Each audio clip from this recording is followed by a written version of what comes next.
मायका फोड़ने आई हूँ। ईशा अपने परिवार में इकलौती बेटी थी। इकलौती होने के कारण घर में सबकी लाडली और सर चढ़ी थी। माँ तो उसे हमेशा ही पलकों पर बिठा कर रखती। ईशा बेटा, तुम्हारी मम्मी तो पूजा में गई हुई है, तुम ही एक कप चाय बना दो। पापा मम्मी 10 मिनट में आ जाएगी, आप मम्मी से बनवा लेना ना, आपको पता है मुझसे किचन के काम नहीं होते।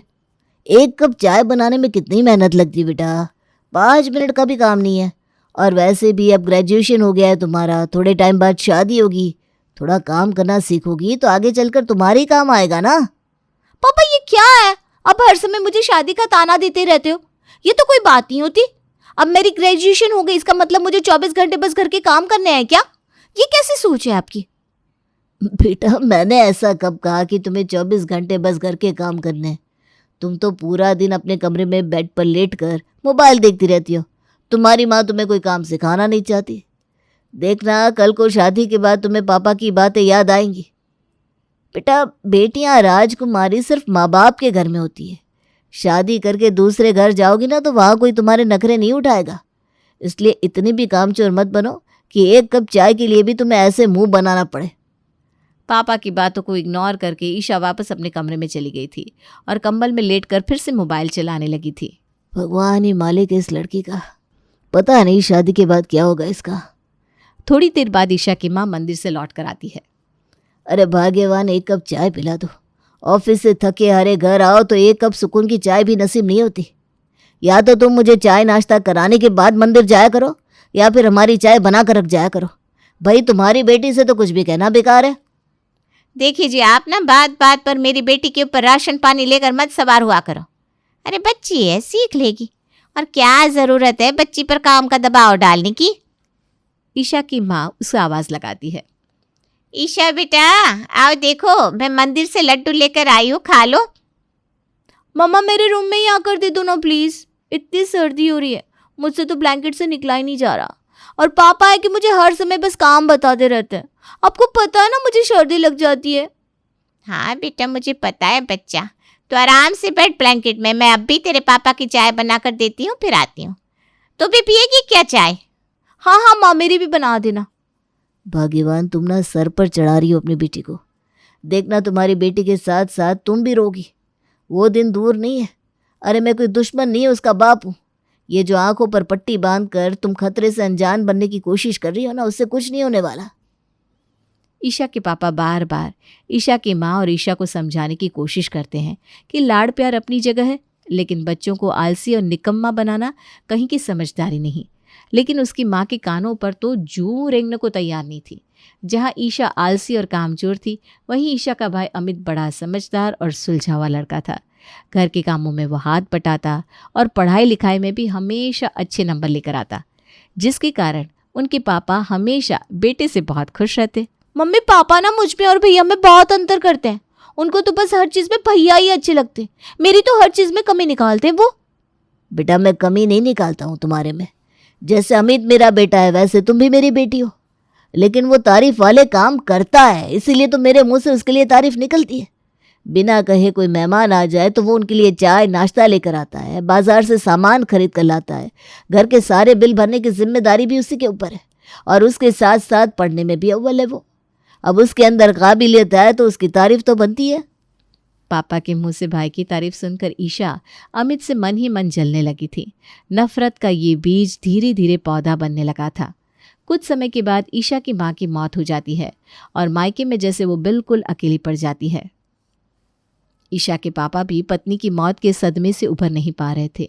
दो बच्चों की शादी की जिम्मेदारी भी अब उन्हीं के ऊपर थी, इसलिए अब वो जल्दी जल्दी अपनी जिम्मेदारियों से मुक्ति पाना चाहते थे। क्या बात है पापा, आजकल आप बहुत परेशान नजर आते हैं, कुछ बात है तो बताइए ना। अब तो मैं जॉब भी करने लगा हूँ, अगर पैसों की तंगी है तो आप मुझसे कह सकते हैं। नहीं बेटा, पैसों की तो कोई तंगी नहीं। तुम्हारी माँ की मौत के बाद मुझे समझ में आया कि जीवन का कोई भरोसा नहीं। आज तुम्हारी माँ हमें छोड़कर चली गई, भगवान ना करे अगर कल को मुझे भी कुछ हो गया तो तुम दोनों का क्या होगा। बस इसी चिंता में मैं दिन रात बेचैन रहता हूँ। अरे अब कैसी बात कर रहे हैं पापा, आपको कुछ नहीं होगा, आप ऐसे सोच भी कैसे सकते हैं? अभी तो माँ के जाने के सदमे से हम बाहर भी नहीं आए और आप ऐसी बातें करने लगे। बेटा मृत्यु तो अटल सत्य है, माँ बाप को तो एक दिन दुनिया से जाना ही होता है, लेकिन हाँ, जाने से पहले मैं अपनी अधूरी जिम्मेदारियां पूरी करना चाहता हूँ। मैंने 2-3 जगह बात चलाई है, ईशा की शादी हो जाए, वो अपने ससुराल चली जाए तो मेरे मन को थोड़ा सुकून मिल जाए। ईशा की शादी के बाद जल्दी ही तुम्हारे बेहाथ पीले कर दूंगा, फिर उसके बाद मेरे सीने पर कोई बोझ नहीं रहेगा। और वैसे भी कल को तुम्हारी माँ को भी तो ऊपर जाकर जवाब देना है ना। अगर जिम्मेदारियां निभाए बिना ही मेरा बुलावा आ गया तो क्या जवाब दूंगा तुम्हारी माँ को। पापा की बात सुनकर अमित उनसे लिपट कर फूट फूट कर रोने लगता है। जल्दी ही ईशा के पापा एक अच्छा परिवार देखकर उसकी शादी सुमित के साथ कर देते हैं। शादी के बाद सब कुछ बहुत अच्छे से चल रहा था, लेकिन धीरे धीरे 1 महीने का समय बीत जाता है और अब ईशा की सास घर की जिम्मेदारियां ईशा को उठाने के लिए कहने लगती है। मम्मी जी, मैंने घर के काम कभी नहीं किए। मैं अपने पापा की प्रिंसेस थी। मेरी माँ ने राजकुमारी की तरह रखा मुझे, कभी 1 गिलास पानी भी नहीं उठवाया। और आप चाहती कि मैं पूरे घर का काम अकेले करूं? देखिए, मुझसे ना इतना काम नहीं हो पाएगा। अब कोई नौकरानी क्यों नहीं रख लेती? वैसे भी सब्जियां काट काट कर मेरे हाथ पूरे खराब हो गए हैं। देखो बेटा, तुम्हारी नई नई शादी हुई है, हम समझते हैं कि अभी तुम्हें काम करने की आदत नहीं है, और ये भी हो सकता है कि तुमने मायके में कभी कोई काम ना किया हो। काम वाली भी मैं लगवा दूंगी, उसमें भी मुझे कोई समस्या नहीं है। लेकिन बेटा, शादी के बाद घर गृहस्थी के कामों से अगर जान छुड़ाने की कोशिश करोगी तो घर गृहस्थी नहीं चल पाएगी। घर के कामों में थोड़ा मन लगाओ, मन लगाकर काम करोगी तभी तो सब कुछ आसान लगने लगेगा। वैसे भी मैंने कब तुमसे सारा काम अकेले करने को कहा है? अगर सब्जी तुम काटती हो तो चौका मैं लगा दूंगी, तुम घर की साफ सफाई करती हो तो मैं कपड़े धो देती हूँ। मैंने तो कभी भी घर का पूरा काम अकेले तुम्हें करने के लिए नहीं कहा। देखा, मार दिया ना आपने ताना। अब मुझे यही बताना चाह रही है ना कि मैं किसी काम की नहीं हूँ और घर के सारे काम आपको करने पड़ रहे हैं। अरे मैं कह रही हूँ, अगर आप लोगों को घर के काम ही करवाने थे तो कोई नौकरानी ले आते शादी करके। बहू लाने की क्या जरूरत थी? देखो बेटा, तुम ना बात का बतंगड़ बना रही हो। मैंने तुमसे ऐसा कुछ भी नहीं कहा। मैं बस ये कह रही हूँ कि घर में नौकरानी के बाद भी ऐसे बहुत से काम होते हैं जो अपने हाथों से ही करने पड़ते हैं, इसलिए काम से जी चुराने का कोई सोल्यूशन नहीं है। तुमसे झाड़ू पोछा नहीं होता, कोई बात नहीं, उसके लिए हम काम वाली लगवा देंगे। लेकिन खाना बनाना, घर को व्यवस्थित रखना, घर आए मेहमानों की खातिरदारी करना, ये सब तो तुम्हें ही करना होगा ना। और गृहस्थी में तो 1000 काम होते हैं जिनका ना कोई नाम है ना गिनती, लेकिन उसके बाद भी औरतों का सारा जीवन उन्हें करने में बीत जाता है। ऐसे कब तक काम से मन चुराओगी तुम बताओ? अरे मम्मी जी तो मेरे काबू में ही नहीं आ रही। उनके पास तो मेरी हर बात का जवाब है। लगता है सुमित को ही अपने प्रेम जाल में फंसाना पड़ेगा, वरना मम्मी जी तो मुझे बहुरानी से नौकरानी बनाने में ज़्यादा दिन नहीं लगाएगी। उनकी चिकनी चुपड़ी बातों में मैं नहीं आने वाली। अपने मायके में मैंने कभी 1 कप चाय तक नहीं बनाई और यहाँ पर मुझे दिन में 3 टाइम का खाना बनाना पड़ रहा है। पापा रे पापा, पूरी ज़िंदगी इतना काम करना पड़ेगा? मुझे तो सोच के चक्कर आ रहा है। मुझसे ये सब नहीं होने वाला। ईशा अपने पति से कहती है। सुमित, तुम एक बात बताओ, अगर तुम्हें 24 घंटे घर में घिस घिस कर साफ सफाई करने वाली और माजी माजी करके घूमने वाली लड़की चाहिए थी तो तुम गांव की कोई अनपढ़ गवार लड़की ले आते ना। मेरे जैसी पढ़ी लिखी लड़की की जिंदगी खराब करने की क्या जरूरत थी? तुम एक बार मेरी तरफ देखो तो सही, मेरा स्टाइल देखो, मेरी एजुकेशन देखो। मैं अपनी सारी जिंदगी क्या घर में झाड़ू पोछा और रोटियां बनाते बनाते बिता दूं? तुम्हारी मम्मी चाहती क्या है मुझसे? और तुम्हें बता कि तुम एक ऐसी लड़की के साथ जिंदगी बिताना पसंद करोगे जो शक्ल से काम वाली नजर आती हो? ईशा, मेरी मम्मी एक हाउस वाइफ थी। उन्होंने सारी ज़िंदगी घर को संभालते हुए अपने हाथों से खाना बनाकर हमें खिलाया। घर का एक एक सामान, एक एक कोना मेरी मम्मी का सजाया हुआ है। तो इसका मतलब मेरी मम्मी काम वाली हो गई? अपनी सोच बदलने की ज़रूरत है तुम्हें। और मेरी मम्मी ऐसा कुछ नहीं चाहती जैसा तुमने अभी अभी कहा। मैं सब जानता हूँ कि तुम्हारा घर के काम करने में मन नहीं लगता। मुझे ऑफिस से आए हुए 1 घंटा हो गया। 1 कप चाय तो छोड़ दो, तुमने 1 गिलास पानी तक लाकर मुझे नहीं दिया। पूरा दिन अपने कमरे में बैठी रहती हो तुम।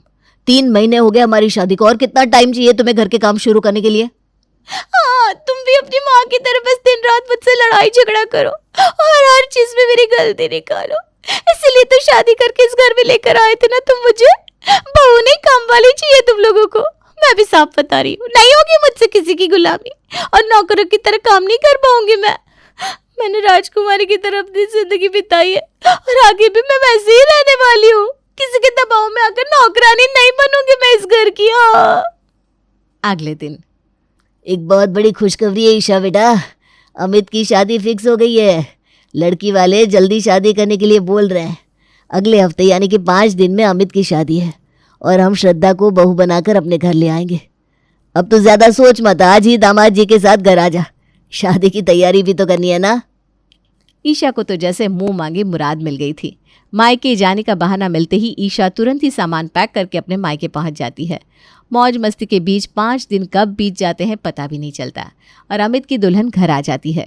पापा जी, अब भाभी जी घर आ गई हैं, हम लोगों को भी आज्ञा दीजिए। हम लोग भी पूरे 5 दिन से यहीं पर है, ऑफिस की भी बहुत छुट्टी हो गई है। अगर तुम कहते हो तो ठीक है, अभी चले जाओ, लेकिन जल्दी ही आना। और अब तो बहू भी आ गई है, उसके साथ भी तो थोड़ा समय बिताओगे ना आप लोग। हाँ जी पापा जी, हम लोग जल्दी मिलने आएंगे। ईशा एक बार फिर से ससुराल पहुंच गई थी और ससुराल आने के बाद उसकी काम चोरी के कारण फिर से बात बात पर खींचतान होनी शुरू हो गई थी। 1 महीने बाद सुमित, भैया की शादी के बाद मैं घर नहीं गई हूँ।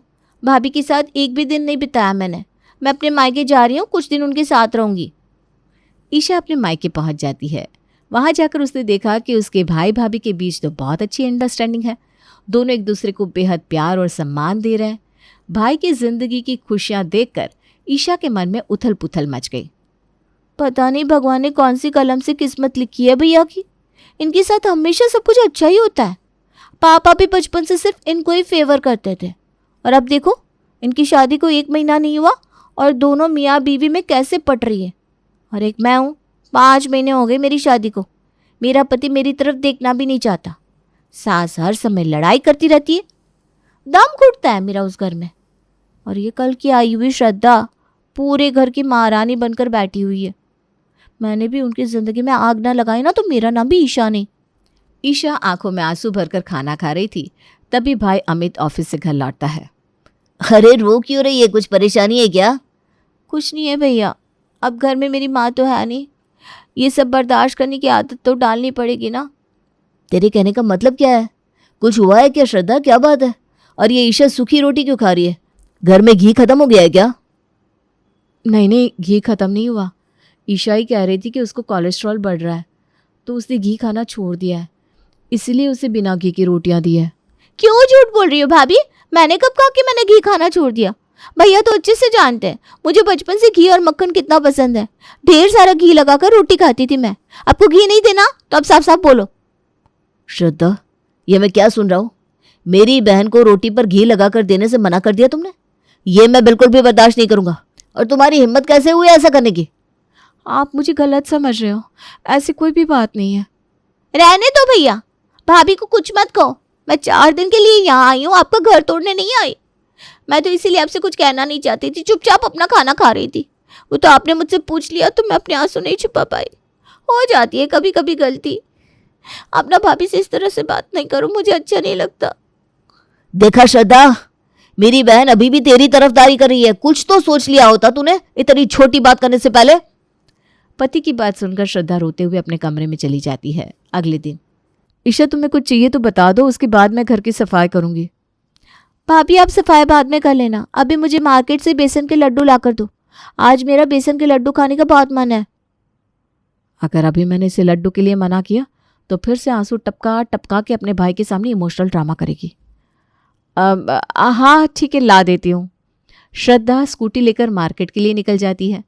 निशा जानती थी कि आज संडे का दिन है और कुछ ही देर में उसका भाई सोकर उठने वाला है, इसलिए वो जानबूझकर झाड़ू उठाकर सफाई करने लगती है।